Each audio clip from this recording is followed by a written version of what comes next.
नमस्कार, मी किशोरी. आता आम्ही की नाही निघालेलो आहे गिनी गवताला मटेरियल टाकायचं आहे इथं, म्हणून मटेरियल घेऊन चाललेलो आहे. पण इथं आपली कलिंगडाची रोपं जी आहेत ना ती सुकायला लागलीत आणि त्याला आज पाणीच मारलेलं नाही, म्हणून इथं पाणी मारण्यासाठी थांबलेलो आहे. आता आपण पाणी मारून घेऊ. तर इथं आपण कलिंगडाची रोपं जी आहेत ना ते पातेल्यामध्ये औषध टाकून बुडवली होती, त्याच्यामुळे इथंच पातेलं राहिले. आता आपण जाताना घेऊन जाऊ. आपली कलिंगडाची रोपं अर्धी तिकडं ठेवलेली ती इथं मांडून घेते, म्हणजे पाणी मारायला सोपं जाईल. आणि पाणी नसल्यामुळे पूर्ण सुकून गेलेली ती, आणि आत्ता जर नाही ना पाणी मारलं तर सगळी जळूनच जाणार आहे ती. आता आपली इथं कलिंगडाची जी रोप आहे ती ना ती शिल्लक राहिलेली, ती तिथं लावून शिल्लक राहिलेली आहेत. तर आपण आता ही रोपं जी आहे ती दुसऱ्या शेतात नेऊ लावायला.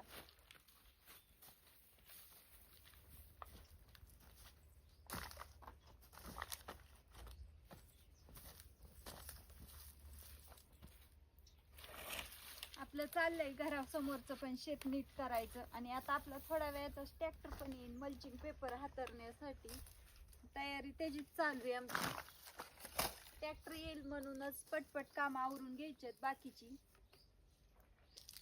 पाणी गरम आहे, गरम पाणी जाऊन देते पाईपातलं, आणि थंड आलं की लगेच झाडांना पाणी मारायला लागते.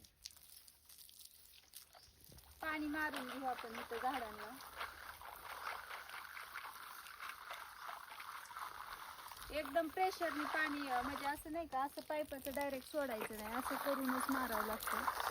त्यावेळेस चांगली रोपं पण दिसतात आणि त्यातली जे माती आहे ना ती पण निघत नाही. त्यात माती नसते बरं का, कोकोपीट असतं.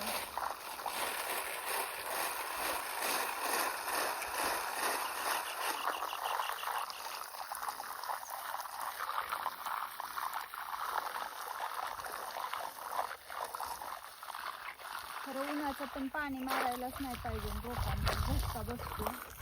पण आता नाही इलाजच झालेला, आम्हाला यायला शेतात उशीर झालेला आहे. आज आपल्या गावात पंगत होती, त्याच्यामुळे मग मारून तर घ्यावंच लागलं पाणी, उशिरा का होईना.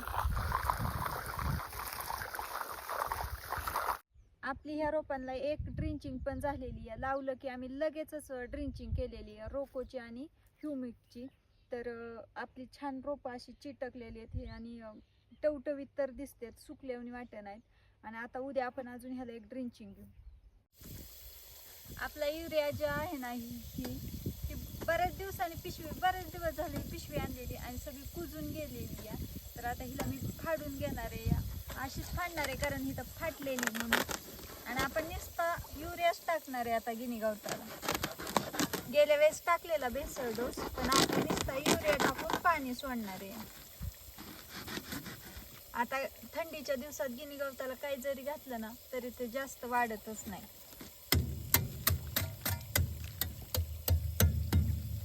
ह्याच्यात सगळे ढेकळ झालेले. आम्ही शेतामध्ये आलेलो आहे आणि बघा मुंगस मला दिसलं.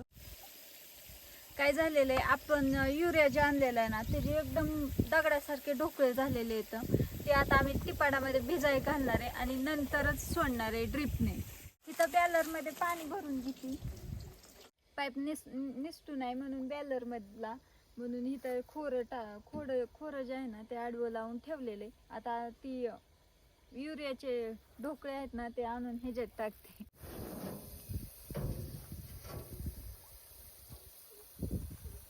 जास्त दिवस पिशवीला झालतं आणि पावसाने पण भिजली होती, त्याच्यामुळं हे असं झालं. लगेच विरघळण.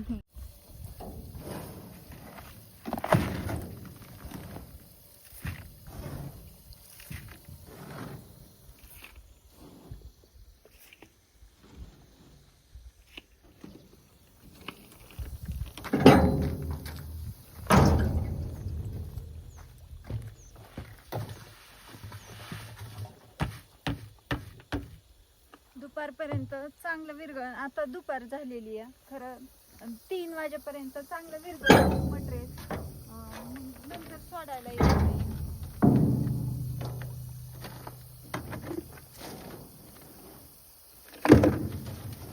आपलं मटेरियल मटेरियलचं जे काम आहे ना ते पूर्णच झालेलं आहे. आता मटेरियल म्हणून कुठंच नाही लागणार आपल्याला, म्हणून टेलर पण आता स्वच्छ धुवून घेते. कारण चारा जर न्यायचा म्हणलं ना तर हे मटेरियल असतं ना युरिया ही, तर जरा भीतीच वाटते गुरांना काय होण्याची, म्हणून मटेरियलची टेलर धुवून काढते.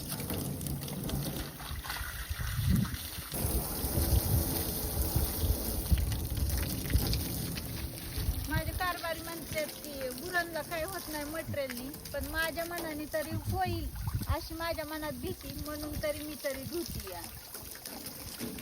आम्ही निघालेलो आहे शेतामध्ये, मी आणि माझे कारभारी, आणि आमच्या सोबत गायला पण घेतलेले तिथं आम्ही चारायला बांधणार आहे. तर आज आपण खोडव्यात चाललेलो आहे, म्हणजे केळीचा खोडवा आहे ना त्याच्यामध्ये चाललेलो आहे. तिथं आपल्याला आज काम करायचं आहे, तर गायला घेऊन चाललेलो आहे. इथं आपलं शेत सगळं तयार झालेलं आहे केळी आणि कलिंगड लावण्यासाठी. तर उद्याच्याला आपण रोपं लावून घेऊ केळीची, आणि नंतर मग कलिंगडाची रोपं पण लावून घेऊ. आज शेतामध्ये जायला आम्हाला उशीर झालेला आहे, कारण एक लग्न होतं आमच्यात आज. गायला घेतलेलं आहे इथं बांधून चरण्यासाठी. आता आम्ही कमळं मोडून घेतो. आम्ही केळीची कमळं मोडायला चालू केलेलं आहे, आणि आमच्या पाती बऱ्याच लांब पण आलेल्या आहेत, तिकडून अर्ध्याच्या वर आलेल्या आहेत त्या. आणि आता कमळं आहेत ना मोडून घेतोय, आणि घडाची स्वच्छता पण करतोय, आणि फाण्या पण खालच्या काढतोय. आणि आपले घड बघा किती उंचावर आहेत. आता ह्या घडांना बॅगिंग करायचं म्हणलं तर शिडीच लागणार आहे. चिलिंग आली का ते पण आपण बघू, तुम्हाला मी दाखवते.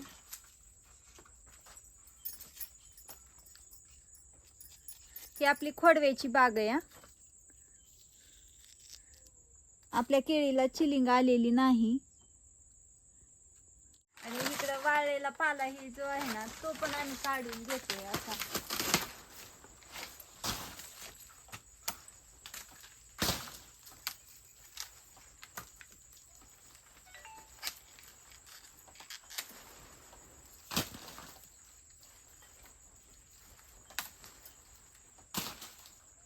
अशा पद्धतीने घड साफ करून घेतलेला आहे.